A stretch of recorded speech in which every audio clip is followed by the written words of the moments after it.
Molly works as a salesperson at a perfume store. For the past few months, she's been plagued by nothing but problems. There's never enough money. Her work is unfulfilling. Every day is the same. Today, she's once again lugging heavy bags of groceries up to her apartment. Her arms are numb from the weight. In the elevator, she closes her eyes, feeling the fatigue permeate every cell of her body.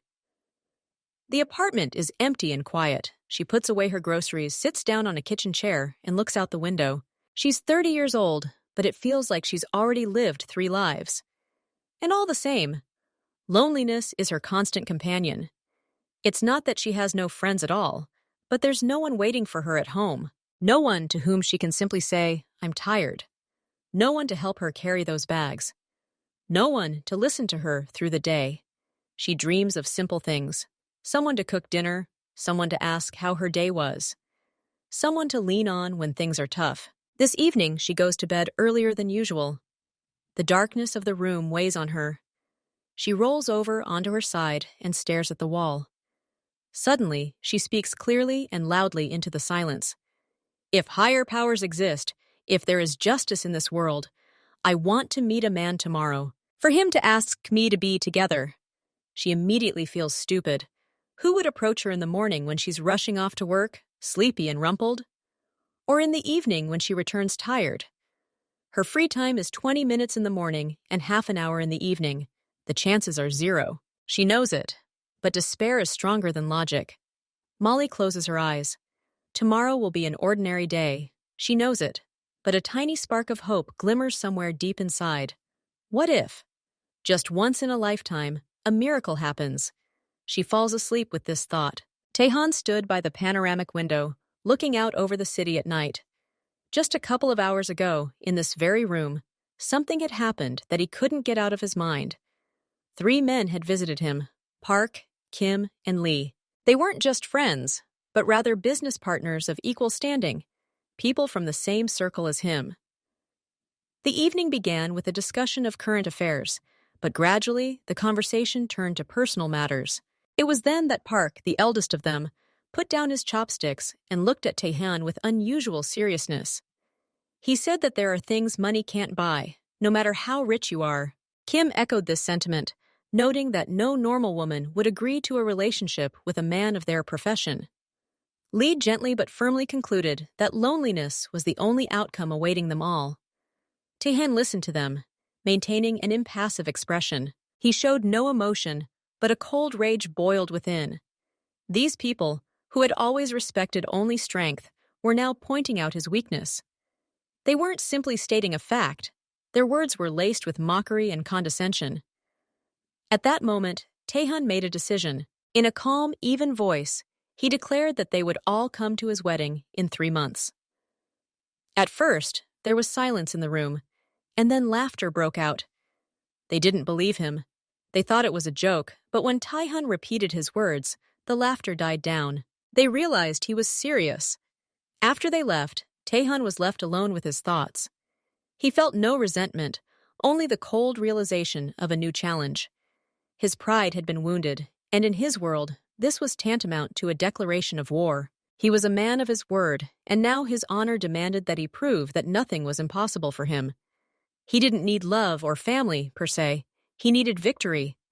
He needed to prove to those who doubted him that they were wrong. The result was more important than the process. He decided that tomorrow he would begin searching for a woman who would become his wife. Temporary, decorative, but convincing enough for everyone. Tehan thought through every step.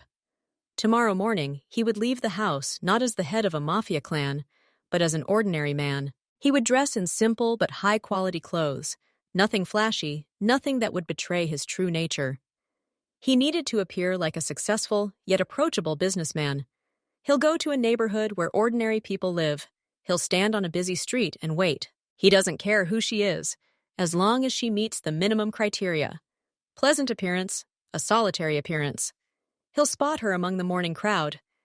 His approach will be gentle and unobtrusive, a slight smile, a direct but non-aggressive gaze. He will introduce himself under a fictitious name, Kim Chang-min. He will say he couldn't resist, that she made an impression on him. He will offer to have coffee at a nearby cafe, All of this will sound natural and sincere. In the following days, he will begin a carefully orchestrated campaign to win her trust. Gentle courtship, attention to detail, gifts that seem thoughtful rather than simply expensive. He will listen to her, remember details, and create the illusion of the perfect partner. He will take her to good restaurants, but not the most pretentious ones, and will be caring without being intrusive. In a few weeks, when he realizes she trusts him completely, he'll propose. It'll be beautiful and romantic, like in the movies. The ring will be beautiful, but not too flashy, so as not to scare her. She'll say yes, of course she will, because he's become her dream come true. He'll organize the wedding quickly but tastefully. Everything will look flawless. The dress, the flowers, the restaurant. His friends will come and see a beautiful picture, a happy bride, a confident groom. They'll be forced to admit he kept his word. And then, when the party is over, when the last guests have left, he'll close the door to their shared hotel room or return to his real home, and his face will change. The warmth will disappear from his eyes, the softness in his voice will vanish, and he'll tell her the truth. Coldly, emotionlessly, like a statement of facts. He'll give her a choice, a simple, businesslike choice. Either she leaves and can be bitter as much as she wants, or she signs a contract. The contract includes money, separate housing, and full financial support. In exchange, she'll attend certain events, take a few family photos a year, and maintain the illusion. No real feelings, no intimacy, no children, just business. He doesn't know what this girl will choose, and he doesn't really care. The plan is executed. Victory is achieved. Reputation is protected. Everything else is insignificant details. Tehan woke up promptly at 6 a.m. His awakening was instant and complete, like a soldier's. He lay for a few seconds, staring at the ceiling, mentally going over the plan for the day ahead. Every step had already been planned down to the last detail. He stood, his movements economical and precise. Shower, shave, choosing his clothes. He put on dark pants, a light shirt, and a simple, soft leather jacket. Nothing flashy, nothing that would betray his true status. He had to look like a successful businessman, but not an overly wealthy one. He descended into the underground garage and selected one of his cars, a respectable, but not luxurious, sedan. Today, he needed complete anonymity. He got behind the wheel and drove to a middle-income neighborhood. He had already studied the area's map and selected several high-traffic streets near the metro station. He parked on a side street and got out. It was a cool morning. He stood on the sidewalk and waited. His gaze, cold and analytical, slid over the faces of passers-by. He was searching for a suitable subject. Molly had spent a restless night. Her sleep was fitful, full of vague images and disturbing thoughts. She woke with a feeling of heaviness, but somewhere deep inside, that same faint, almost elusive hope, born of yesterday's despair, flickered. She moved away from the window and headed to the bathroom. Today, she had spent 10 minutes longer than usual on her morning ritual. She had styled her hair more carefully and applied makeup, striving for a natural yet attractive look. She put on her best camel-colored coat and tied a light silk scarf around her neck. Just in case, she told herself, feeling a little foolish about all this fuss. Time passed, and Molly was already outside, walking along the sidewalk, trying not to look too tense. She was trying to appear ordinary, lost in her own thoughts, rather than desperately searching for a stranger. She felt her heart beating a little faster than usual. An irrational anticipation clenched her throat, and then her gaze accidentally fell on the man standing across the street. Tehan was already searching. His attention was immediately drawn to a young woman emerging from the entrance of a typical 9-story building. She met the criteria. She had pleasant, regular features without heavy makeup, a slender figure, accentuated by an elegant yet modest coat. And in her eyes, as she glanced around, he caught what he was looking for, a mixture of fatigue, loneliness, and a faint but stubborn hope. The perfect candidate. She was vulnerable and probably ready to believe in a miracle. He made his decision. This one. Meanwhile, she was already looking at him. He was tall, stately, dressed in a dark jacket. He wasn't in a hurry, didn't check his watch. He simply stood and looked her way. Their gazes met for a split second. Molly felt a wave of heat spread across her cheeks. She immediately looked down, deeply embarrassed. "Calm down," she told herself sternly. "He's just looking out into the street. He's not looking at you." But she was drawn like a magnet to look again. He was still looking at her. And now it seemed to her that a slight, almost imperceptible smile touched the corners of his lips. No, it was her imagination. She turned away again and continued walking. But now she could physically feel his gaze on her back. It was heavy and piercing. Tahan watched her. He saw her confusion, her furtive glance. A good reaction, natural. She was already involved in the game, without even realizing it. He waited until she had moved a little ahead, then began moving. He crossed the street diagonally, to be in her path rather than chasing after her from behind. His steps were confident, but not fast. He didn't want to scare her. Molly walked, looking down at her feet, but her entire being was focused on the man. She imagined him approaching. She imagined him saying in a low, calm voice, "Excuse me, I can't help but say how wonderful you look." It was a silly, childish fantasy. That doesn't happen in real life. They met at the corner of the intersection, where Molly stopped to let traffic pass. He was right next to her, 2 steps away. She stared at the traffic light, clutching the handle of her bag so tightly, her knuckles turned white. Tahan felt a slight, almost forgotten tension. Not excitement, no, more like the thrill of a hunter seeing his prey walk right into a trap. He took the final step. "Sorry to bother you," he said. His voice was warm and slightly embarrassed. He'd found the right tone, confident but not pushy, respectful but not obsequious. Molly flinched and turned her head toward him, her eyes wide, filled with shock, curiosity, and a hint of fear. "I know this may seem strange," he continued, allowing himself a soft, disarming smile. "But I saw you and couldn't pass you by. You charmed me." He paused briefly, giving her time to process what was happening. She didn't run away. She listened, mesmerized. "My name is Kim Chang-min," he introduced himself, bowing his head slightly. "I have a perhaps insane proposition for you. Would you like to meet me, have a cup of coffee together, right now at that coffee shop across the street?" He watched as she froze. Her mind raced, weighing the pros and cons. Fear and desire warred within her. A slight blush appeared on her cheeks. A good sign. "Of course, I'll completely understand and accept your refusal," he added, giving her a psychological loophole. "And I'll disappear from your life, never bothering you again. But sometimes it's worth leaving things to chance. Don't you agree? One moment of courage can change everything." He looked her straight in the eyes, his gaze open and kind. His entire appearance, his posture, his voice screamed, "I'm not dangerous. I'm just a man you've struck." Molly looked at him, and her own whisper to the universe from yesterday echoed in her ears.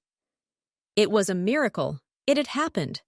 It stood before her, smiling, looking at her with warm brown eyes. It spoke to her with the same voice she had heard in her dreams. She didn't know it wasn't a miracle. She didn't know this man was Tahan, whose name struck terror into entire neighborhoods. She didn't know the name Kim Chang-min was fictitious. She didn't know that every smile, every word, was a cold, calculated move in a game whose rules she had no idea about. All she saw was a handsome, confident man who showed interest in her, a man who looked at her as if she were the only woman in the crowd, a man who offered her that very chance. She took a deep breath, still not believing she was saying it. Her voice was quiet but clear. "Yes, I wouldn't mind meeting you." A timid but radiant smile blossomed on her lips, the sincere smile of someone whose prayer had been answered. Tahan smiled back. His smile was perfectly suited to the situation. Step 1 had been accomplished, flawlessly. The fish had bitten. "Excellent," he said, gesturing for her to follow him to the coffee shop. "Then shall we get started? My day just got a whole lot better." He let her go ahead, and they crossed the street. Molly walked beside him, feeling slightly dizzy from what had just happened. She didn't notice how his eyes grew cold and appraising for a moment as he watched her back. He was already mentally planning his next move. First contact had been made. Now the most important thing lay ahead, winning her trust, her heart, her faith. And then, at the appointed hour, shattering them all to pieces. Taehan followed a precise plan. Every date with Molly was a stage in the operation. He memorized her preferences so that future gifts would seem thoughtful. He chose restaurants with the atmosphere she liked. He said exactly the words she wanted to hear. A week later, he asked her to quit her job. He framed it as his concern for her comfort. Molly hesitated for only a day. Her independent life was a heavy burden, and he offered rest and security. She accepted. The next step was moving in together. Taehan rented an apartment in a good neighborhood. It was modest but high quality, comfortable enough for her to feel secure, but not so luxurious as to arouse suspicion. Molly trusted him completely. She saw him as her ideal, a successful, attentive man who would solve all her problems. Her days were now filled with pleasant chores. She cooked, waited for him to come home from work, and planned their weekends. Taehan continued to play his role. Every evening, he listened to her stories, complimented her, and planned their future. But he spent his nights in his penthouse, immersed in real life. Two lives coexisted in parallel. Sometimes he caught himself in a strange feeling. When she looked at him with complete trust, something akin to shame would awaken within him. But he quickly suppressed these thoughts. Emotions were an unaffordable luxury. He had already given orders for the wedding preparations. Everything was to happen quickly and without unnecessary details. His people had selected the venue, the planner, and everything necessary. Molly suspected nothing. She was happy. A picture of their life together was already forming in her mind. Marriage, children, a peaceful future. She was ready for the proposal, which she sensed was coming soon. Taehan looked at her and saw only a tool to achieve his goal. His task was almost complete. The final steps remained: the proposal, the wedding, and then the inevitable explanation that would shatter her world. But that didn't bother him. They sat at a table by the window in the restaurant. Molly smiled as she talked about her plans for their life together. She noticed that this evening was especially meticulously planned. From the food selection to the music, everything was perfect. But she chalked it up to his usual attentiveness. Taehan nodded, smiled, and kept up the conversation. His demeanor was no different from usual, the same calm tone, the same attentive eyes. But today, behind that facade, there was a tense anticipation. He mentally rehearsed his prepared lines, checking that he'd taken everything into account. When the dessert plates were cleared away, he gently touched her hand. "I need to tell you something." He stood up and dropped to one knee. A velvet box appeared in his hand. Opening it, he revealed an elegant diamond ring. The stones sparkled in the chandelier light. "Molly!" His voice was even and confident. "You've made me a happy man. Agree to become my wife." She froze. Her eyes widened, sparks of amazement and delight blazing in them. Her hand involuntarily reached to her lips. She knew this would happen, but she hadn't expected it today. Not in such a perfect setting. "Yes," she breathed out. "Yes, of course." He slipped the ring onto her finger. It fit perfectly. Later, she'd wonder how he knew. But for now, she was overcome with emotion. Molly spent the entire next day in a state of joyful euphoria. She called her friends, told her family, and examined the ring in different lights. Her world consisted of the sparkle of the diamond and the certainty of a happy future. Taehan sprang into action immediately after they returned home. While Molly shared the good news on the phone, he sent a few text messages. His team was already prepared for this development. In the morning, he gently interrupted her enthusiastic plans. "Darling, I don't want to wait. Let's have the wedding next week." She was surprised, but didn't object. His decisiveness seemed to her like an expression of love. "But how will we manage everything?" she asked. "The dress, the place, the guests?" "Don't worry," he smiled. "I'll take care of everything." And he kept his word. Just 3 hours after this conversation, a stylist arrived at their home with wedding dress catalogs. An hour later, an organizer arrived with invitation samples. Everything happened with incredible speed. Molly simply chose from the options presented. The dress, one of 3 selected specifically for her appearance. The restaurant, 2 elegant rooms. Flowers, music, menu. Everything was prepared for her approval. She noticed that all the proposals were perfectly tailored to her tastes. Even the small details she'd mentioned in conversations had been taken into account.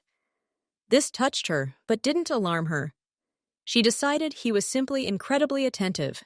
Tahan watched her reactions.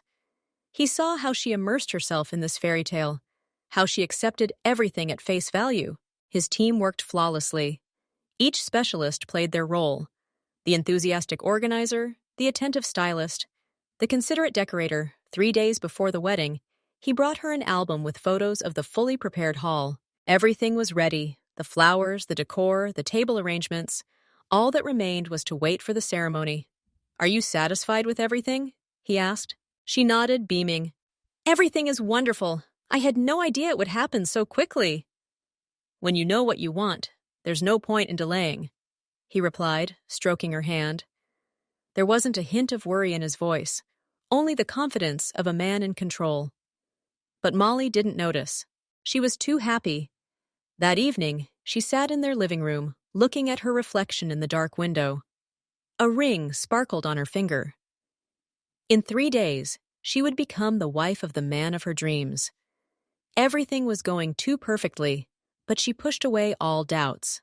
The fear of frightening her happiness was stronger than the voice of reason. Meanwhile, Tahan was working in his office.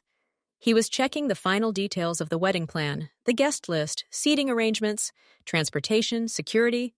Everything was planned. His rival friends had received invitations. Now he had to finish the job. He leaned back in his chair and closed his eyes. There was very little time left, just a few days, and he would prove to them that nothing was impossible for him. The thought of what would happen after the wedding caused him a slight tension, but he quickly suppressed it. It was almost done. The morning of the wedding began for Tahan with business calls. He handled the day-to-day business matters with the same cold efficiency as always. For the past few weeks, his phone had been regularly receiving messages from Park, Kim, and Lee. Short, mocking reminders. "Time is running out, Tahan. Are you ready to admit defeat? Nobody believes in this wedding." He didn't answer. Each message only strengthened his resolve. He dressed in his wedding suit, looking at his reflection without any emotion. It was just another uniform for another task. His assistants reported that the bride was ready, the guests had arrived. Everything was going according to schedule. A small but respectable group had gathered in the luxurious restaurant. On one side were Molly's few acquaintances, delighted with her success.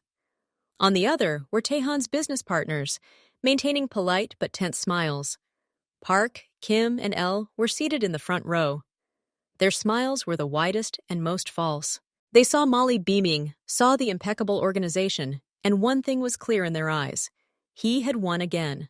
That was his greatest reward. The ceremony was flawless and emotionless.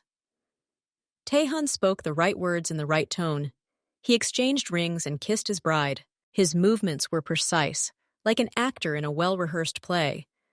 Molly beamed, her eyes glistening with tears of happiness. She was the only real person in the room. The banquet lasted for several hours. Tahan fulfilled his role as host, mingling with the guests, making a toast, and dancing with the bride. He watched as his friends gradually lost their smiles. Their mockery gave way to silent recognition of his victory. It was a moment of triumph. When the last guest had left, they got into the car. Molly, tired and happy, rested her head on his shoulder. "This has been the most wonderful day of my life," she whispered. Tahan didn't answer. He was looking straight at the road. After a few minutes, he broke the silence, his voice flat and devoid of warmth. "We have a serious conversation waiting for us at home." Molly looked up and smiled. "About what? Are you planning a surprise? A trip, maybe?" He didn't turn to face her, continuing to look at the road. "No, it's not a surprise." They drove to the penthouse in silence.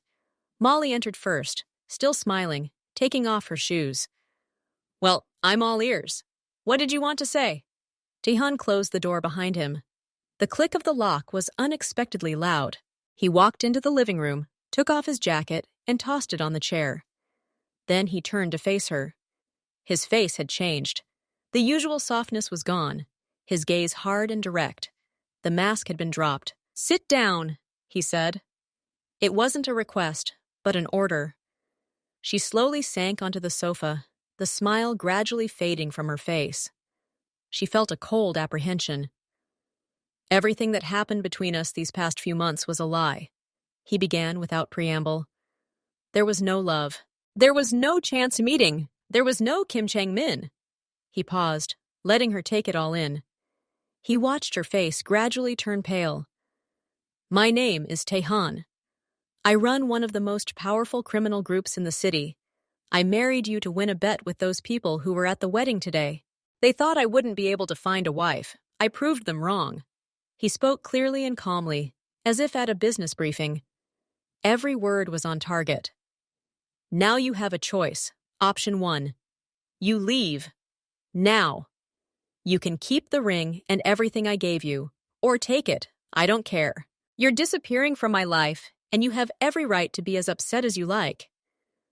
He walked up to the bar and poured himself some whiskey without offering her any. "The second option, you remain my wife. Technically, you'll get a separate apartment, a monthly allowance, and complete financial independence. Your only responsibility will be to appear by my side at certain events when necessary, to maintain the appearance of a family in front of my partners. No real feelings, no children, nothing real. A purely business relationship." He took a sip of whiskey and looked at her over the glass. "You have to make a decision now." Molly sat motionless. At first, his words didn't form a coherent picture. Lies, gang, dispute. She heard individual words, but their overall meaning didn't sink in. It was some kind of absurd joke, a test, a strange game. She looked at his face, trying to find familiar features in his eyes. Warmth, tenderness, that same softness that made her feel safe. But all she saw was cold, polished glass. A stranger. What are you saying?" Her voice sounded hoarse and unnaturally quiet.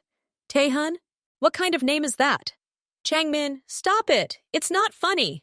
"I was never called Changmin," he replied, his tone unchanged. He was stating a fact.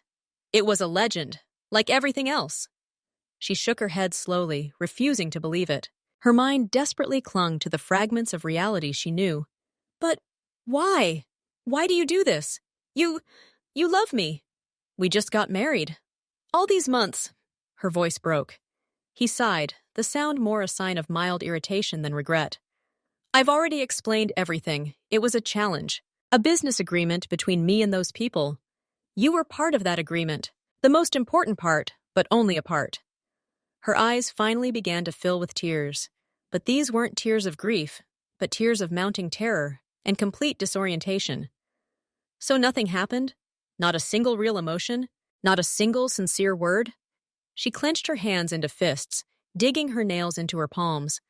Physical pain seemed the only thing that could confirm this wasn't a nightmare. "When did you help me move? When we chose the furniture? When you listened to me at night? Was it all an act?" "Yes," he answered simply. "It was all part of the plan, to make you believe, to make you fall in love, to make you say yes." She suddenly remembered the smallest details, how he had always been perfect, how he never argued, never got angry, always anticipated her desires. She considered it a miracle, a manifestation of supreme harmony.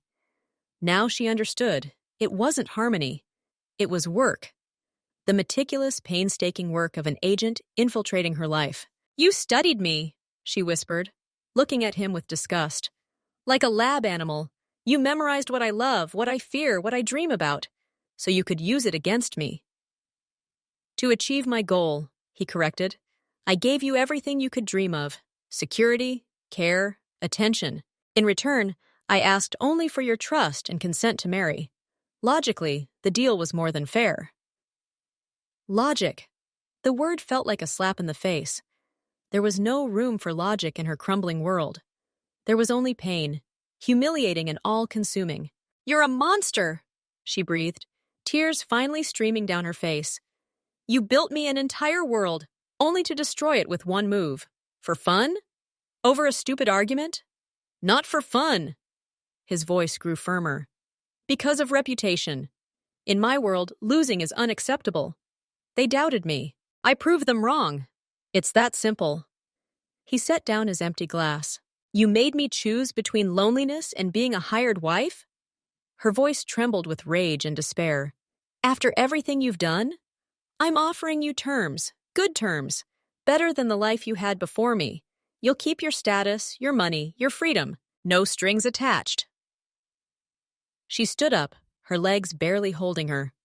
The wedding dress that had seemed like a dream come true, just hours ago now, hung on her like a heavy shroud. I hate you, she hissed. I hope your victory was worth it, because you just destroyed everything that could have truly happened between us. There was never anything real between us, he remarked coldly. And we have no time for sentimentality. Your answer? She looked at the ring on her finger. The diamond still dazzled her. She pulled it off with force and tossed it to the floor at his feet.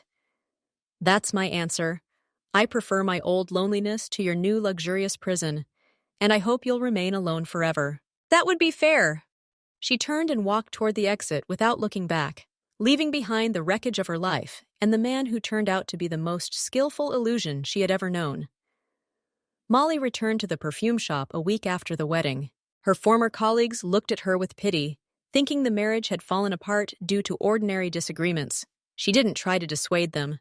The first few days were the hardest. Every familiar scent evoked memories. The expensive perfume he'd given her on their third date. The scent of leather on new bags, similar to the one he'd bought her on the day he proposed. She learned to tune out the memories that tried to drag her back to those moments. In the evenings, returning to her old apartment, she analyzed their every conversation. How could she have missed it? Not a single conflict in all these months, not a single genuine emotion. The perfect man turned out to be a perfect lie. The most absurd thing was that she thanked a higher power for this chance meeting. One day, she saw wedding fragrances in a shop window and froze, looking at her reflection. A woman in a cheap coat standing behind the counter. The same one she had been before him, and the one she had become again. The only difference was that now she knew the value of miracles. Meanwhile, Taehan faced unexpected consequences of his victory. His friends began asking questions. Where's your beautiful wife? Pak asked with feigned concern during yet another business meeting. We wanted to invite you both to the new restaurant, Kim added with a grin. Or did the marriage end before it even began? We'd understand. They didn't believe he'd married for love, but they expected him to at least save face and continue the act. Molly's disappearance a week after the wedding became a new source of ridicule. Tahan brushed off the questions. She has her own things to do. She's traveling. She'll be back soon.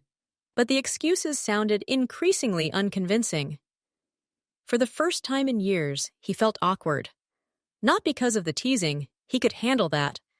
Something else bothered him. Every night before he fell asleep, he saw her face as she tossed the ring at his feet. Her words, I hope you stay alone forever, rang in his ears. He tried to drown this feeling out with work. He spent more time in the office, giving his people surprise check-ins. But the more he tried to forget, the more vividly he remembered the little things. How she laughed when he clumsily tried to cook breakfast. How she fell asleep on the couch while he worked on the computer. A month later, he couldn't take it anymore. One of his subordinates reported, Molly had returned to her old job, was living in her old apartment, and wasn't communicating with anyone. Tahan sat in his office, looking at the wedding photo, the one with them both smiling. He'd always valued efficiency, but now, for the first time, he thought about cost. He ordered his driver to go to the perfume shop. On the way, he rehearsed the words of apology. He told himself it was simply a strategic move to regain control of the situation. When the car stopped at the shopping center, he saw her through the window. She was helping a customer, smiling a tired but genuine smile. There was no hint of the woman who wore designer dresses and diamonds in her movements. She looked up and saw him. For a second, shock flashed in her eyes, then icy calm. She turned and walked into the utility room.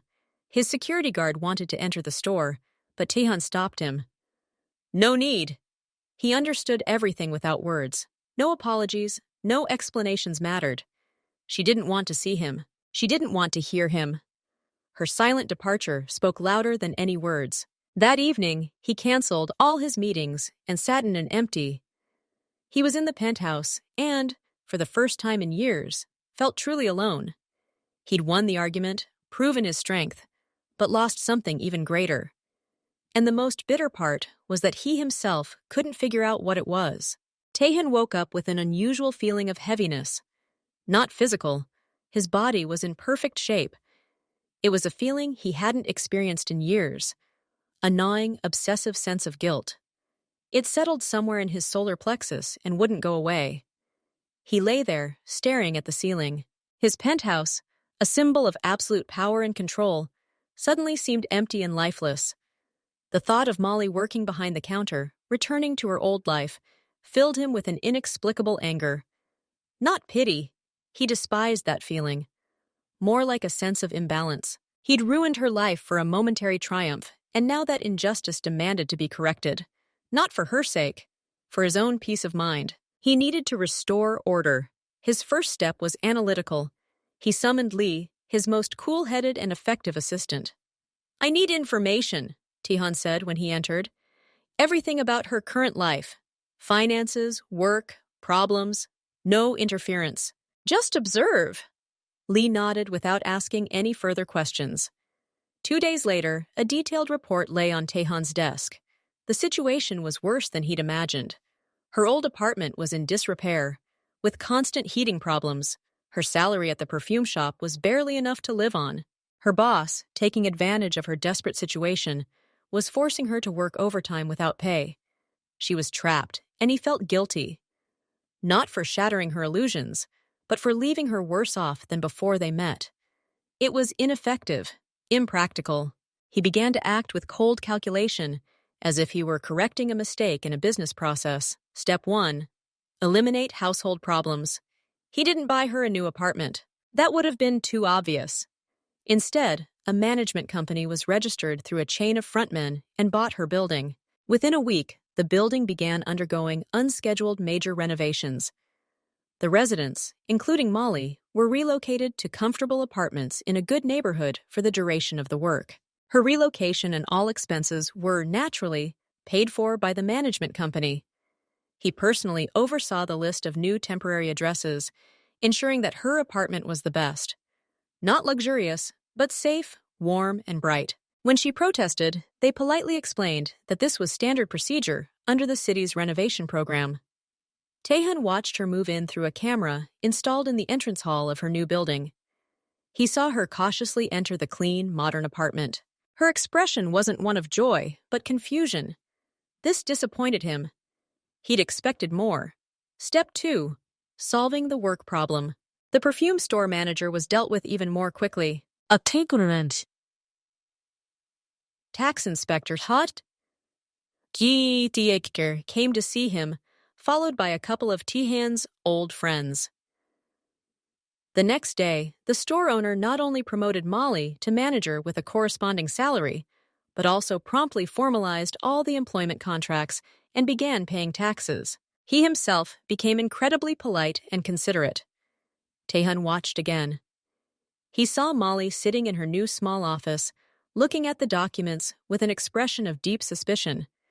She understood something. She felt an invisible hand. And instead of gratitude, this seemed to anger her even more. This unsettled him. His methods weren't working. He gave her what she needed, but the result was the opposite. She didn't become happier. She became more withdrawn, more distrustful. One night, while reviewing her expense report, he saw that she was saving almost her entire new salary. He answered the question, why, himself. She was saving to escape, from his help, from his control, from him. It was then that the first vague understanding came to him. He thought the problem was money, his living conditions. But the problem was himself, what he had done, the broken trust. This was completely unfamiliar territory. How could you fix something that couldn't be measured or bought? Step 3. Attempt direct contact. He wrote her a letter, not in his own name, in the name of Kim Chang-min. He chose his words carefully, explaining his actions as a result of pressure from circumstances, the need to save face. He offered to meet to explain everything. He sent it by courier. The reply arrived an hour later. The envelope was returned unopened. Written in her handwriting, "Addressee does not exist." This infuriated him. He, Taehan, whose word was law, was ignored. Humiliated, he ordered Elle to arrange a chance meeting. He ambushed her at the metro exit. It was raining. She walked with her head down, unsuspecting. "Molly," he said, stepping out of the shadows. She shuddered and stopped. Seeing him, her face contorted not with fear, but with cold, pure hatred. "Get out," she said quietly, "or I'll scream. I want to talk, to explain." "You already explained everything. On our wedding day. Now leave me alone." She tried to walk past him. He instinctively grabbed her hand. She froze and looked at his hand, clutching her wrist, with such disgust that he immediately released his fingers. "I'm trying to help," he said, and for the first time there was genuine weariness in his voice. "I don't need your help. You've already ruined everything. Leave me alone. This is the only help I'll accept from you." She turned and walked away into the rain without looking back. He stood and watched her go, realizing the complete failure of his plan. Step 4. Awareness. In the following days, Taehan was unbearable. He snapped at his subordinates, canceled deals, and spent sleepless nights. His friends began their innuendos again. "Is everything okay with your wife?" Pak asked with feigned concern. "They say she was seen alone, on the subway. How did this happen, Taehan? You always get your way." He didn't answer. For the first time, he saw no point in this game. Their taunts no longer mattered. He realized something simple and terrifying. He couldn't fix the situation the way one fixes a broken machine. He couldn't buy her forgiveness or orchestrate it with his people. The only thing he could do was back off. Stop pursuing her, stop controlling her, accept her decision, and leave her alone. It was the hardest decision of his life. It meant admitting defeat not to the Parks and Kims, but to himself. Admitting that there were things beyond his control. He called off all his men who were watching her. He cut off all financial flows aimed at supporting her. He simply let her go. A month later, he learned that she had quit her job at the perfumery and taken a job at a small flower shop. She had found herself a new, modest apartment. She was building her own life, without him. And by all appearances, she was at peace. One evening, Taehan stood by his picture window again. The city lights glowed below. He thought about Molly. Not with pity or a desire to fix anything, but with a strange alien feeling of respect. She had proven stronger. She had stood firm against his power, his money, his manipulations. She had simply abandoned him and his world, and in that abandonment there was a strength he couldn't help but admire. He hadn't cleared his conscience. The guilt hadn't gone away, but it had transformed. From an irritating mistake, it had become the quiet, constant backdrop of his life. A reminder that he wasn't omnipotent, that some wounds never heal, and that the price of victory could sometimes be too high. He no longer tried to find her or help her. He simply carried this burden inside, and in a sense, it became his only possible atonement. To accept this guilt and live with it, without trying to buy it off or forget it. Perhaps this is precisely what a clear conscience consisted of, not the absence of mistakes, but the refusal to ignore them. 3 months passed. Taehan had learned to live with the quiet but constant heaviness within. He no longer tried to interfere in Molly's life, no longer sent subordinates to spy on her. This was his silent surrender, his acceptance of her choice. One evening, while sorting through papers in his office, he came across an envelope containing their wedding photos. He had never given her the album. Taehan slowly flipped through the pages, gazing at her radiant face. Back then, that radiance had filled him with nothing but satisfaction at a job well done. Now, he saw in those eyes not just trust, but a genuine, fragile hope. One he was systematically destroying. He closed the album and pushed it aside. But the image of her smile haunted him all night. That morning, he did something senseless, irrational. He went to the flower shop where she now worked. He hadn't planned to go in, hadn't prepared any speeches. He simply wanted to see her, not through his people's reports, but with his own eyes. The shop was small and cozy. He saw her through the window. She was helping a customer choose a bouquet. Her movements were calm, confident. There was no trace of the brokenness he had seen the last time she met. She spoke to the customer, and he caught a slight natural smile on her lips. Not the one that had shown at the wedding, and not the one that had distorted with hatred at the metro. Simply the smile of a person who had found her place. And at that moment, something inside him shifted. Instead of guilt, he suddenly felt something else with incredible clarity, a sharp, almost physical regret. Regret not for a ruined plan, but for a ruined opportunity. The chance to see that ordinary, calm smile of hers, knowing it was truly addressed to him. He drove away without getting out of the car. But that image, Molly, living her life without him, but unbroken, wouldn't leave his mind. A week later, his CFO brought documents for his signature regarding the closure of one of his old, unprofitable businesses, a chain of small flower stalls, a routine operation. But Taehan, looking through the papers, suddenly stopped. "Wait," he said. "This asset? We're selling it?" "Yes, boss. It hasn't been generating any significant income for a long time. A buyer has already been found." Taehan leaned back in his chair. The thought had come suddenly, but it was absolutely clear. It wasn't a plan, not a strategy for correcting a mistake. It was a gesture devoid of any practical meaning, the sole purpose of which was… what? He couldn't even formulate it himself. "We'll call off the deal," he ordered. "We'll re-register the entire network to her, anonymously, through a chain of funds, so it can't be traced." The CFO looked at him with undisguised amazement. It made no sense from a profit standpoint. It was illogical and strange. "Boss, are you sure? This is…" "I'm sure," Taehan interrupted him. He didn't explain anything else. He didn't expect gratitude. He didn't even expect her to ever know. It was an act in a vacuum, a message without an addressee.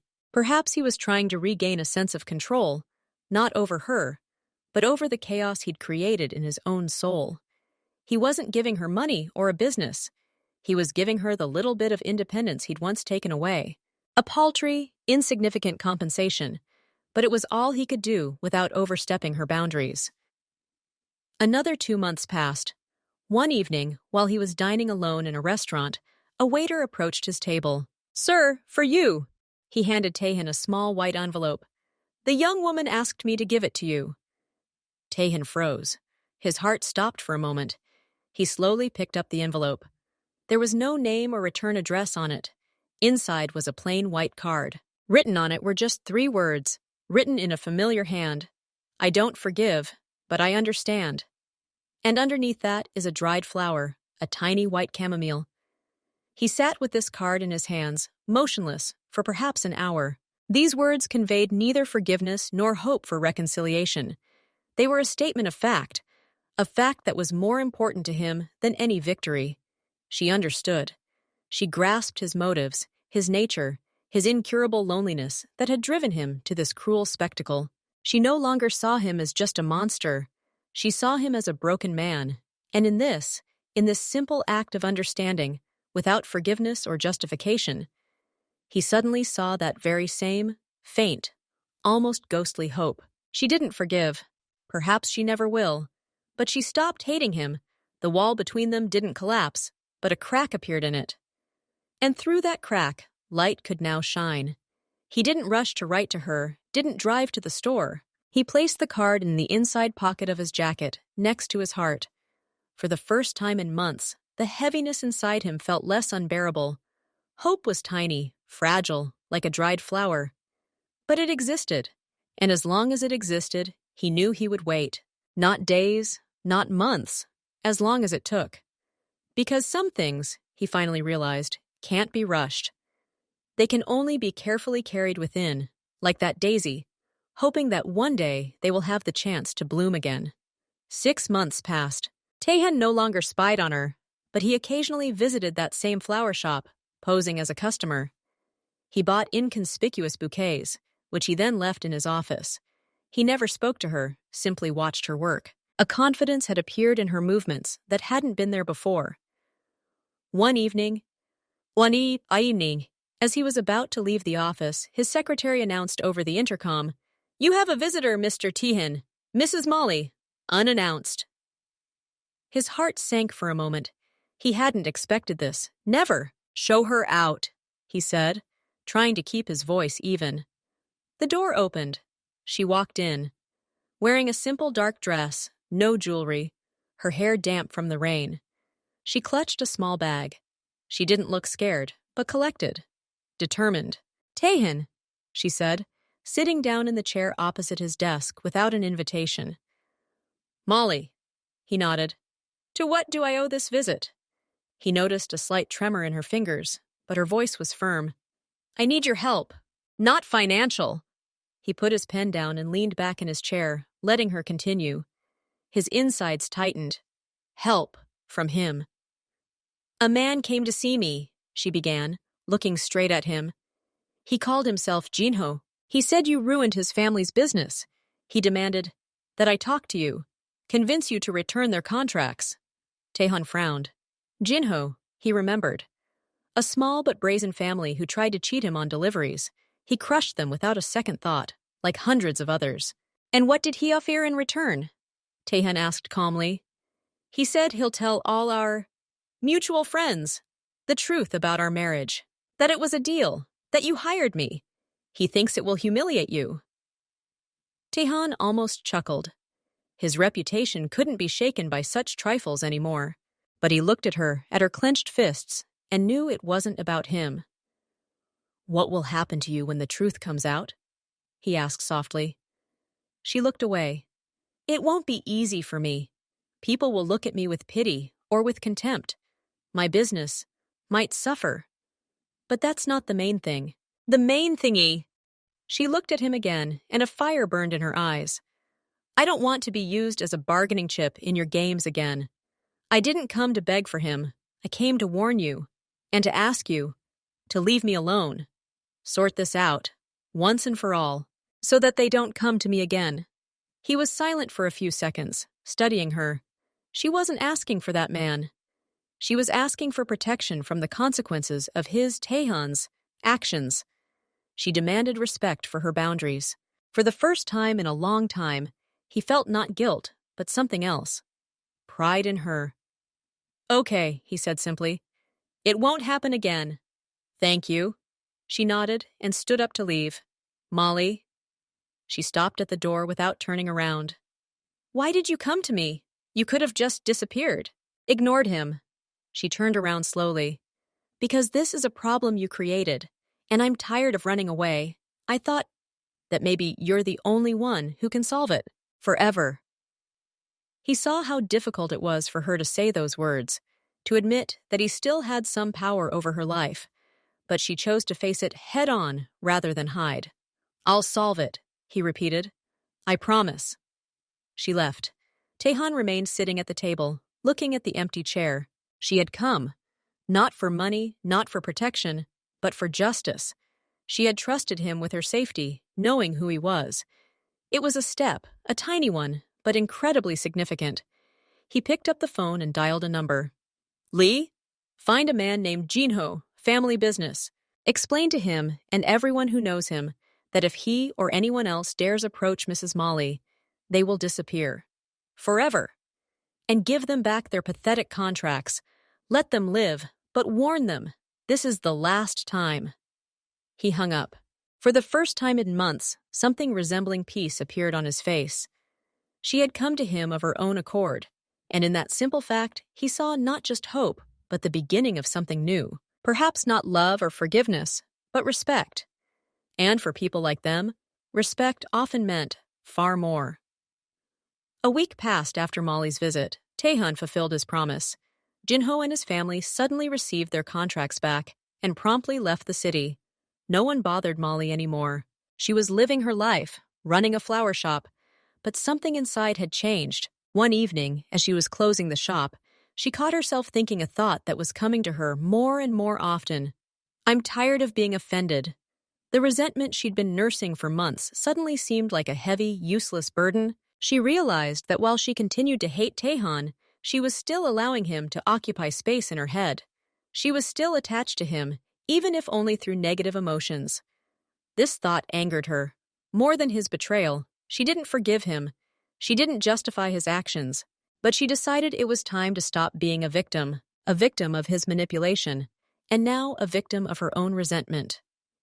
The next day, she came to his office again, without ringing the bell. The secretary, having learned her lesson, immediately let her in. Taehyun looked at her from behind the table, not hiding his surprise. There was no hatred or fear in her eyes, only cold determination. "I'm here to make new rules," she declared, sitting down. "The old ones no longer suit me." He nodded silently, letting her speak. "I'm tired of being angry," she said bluntly. "Wasting my energy on you. You broke my life, yes, but I put it back together, and the version of me you deceived no longer exists. I'm not asking for an apology. I don't need one." She paused, collecting her thoughts. "You want to clear your conscience? Fine, but do it properly. Not secretly, not through shell companies. If you want to do something for me, ask. If I say no, back off. Respect my choice, just as you respect the choice of an equal adversary." Taehyun looked at her, and a spark of something she hadn't seen before lit up his eyes. Real, genuine respect. "I understand," he said quietly. "And one more thing." She looked up at him firmly. "I don't want you spying on me, not through cameras, not through people. If you want to know how I am, ask. Call, text, like a normal person." He nodded slowly. "Okay. And one last thing. I don't know what will happen next. I'm not promising friendship or a relationship, but I'm ready to start over. From scratch. Without your false names and my grievances. Just like Taehyun and Molly. Two adults who once hurt each other deeply, but decided it was time to end this war. Do you agree?" He looked at her for a long, long time. Then the corners of his lips twitched in something that was far from a smile, but no longer a cold mask. "Agreed," he replied. "From scratch." She stood up. "I'm leaving. Don't see me out. And don't follow me. If you want to talk, you know where my store is." She left. Taehyun didn't move. For the first time in years, he felt not control over the situation, but something more precious, a chance. A fragile, hard-won, but real chance to start over, not with a beautiful fairy tale, but with the harsh, honest truth. And that was more terrible and more valuable than any victory he'd ever had. He started small. The next morning, a courier delivered a simple bouquet of wildflowers to the store without a card. Molly considered throwing it away, but changed her mind. She placed it in a vase of water. It was a test. The next day, they brought her favorite cinnamon coffee, just like the one she drank in the mornings before they met. Not from an expensive coffee shop, but from that same little bakery near her old job. He remembered. She didn't thank me or answer, but she drank the coffee. A week later, as she was closing the store, she found a book by the door. It was the very same poetry collection she'd been searching for months. A rare edition. No notes, just a bookmark on the page with her favorite poem. She realized this wasn't an attempt to bribe her with expensive gifts. It was an attempt to show that he remembered her, remembered the real her, not the one she fell in love with, thanks to his manipulations. One evening, when she stayed late unpacking a delivery, he showed up himself. Not in an expensive suit, but in a simple dark jacket. He stood in the rain across the street, not approaching. She went out, closing the store. "What are you doing here?" "I was making sure you got home safely," he answered simply. "I wasn't watching. I was just standing there." "I'm a grown woman, Taehyun. I can take care of myself." "I know, but I feel calmer." He didn't offer to walk her home, didn't insist. When she headed to the metro, he walked 100 meters behind her, keeping his distance. The next morning, she discovered that the light in her building, which had been flickering for 6 months, had finally been fixed. She gave in after a month. She called him. "Come tomorrow at 7. You can help me close the monthly report. I'm always bad with numbers." The next day, he arrived promptly at 7. In casual clothes, without bodyguards. They sat for 3 hours in her small office, sorting through invoices. He explained patiently, without condescension. When she made a calculation error, he simply showed her where and why. "This isn't what you studied for," she said, looking at his hands, confidently leading him along the columns of numbers. "I learned to survive," he replied, not looking up from his papers. Everything else is just a nice bonus. When they finished, she suddenly suggested, "Let's go have dinner, to that cafe across the street." He nodded, hiding his surprise. Over dinner, she studied him, the real him, without any masks.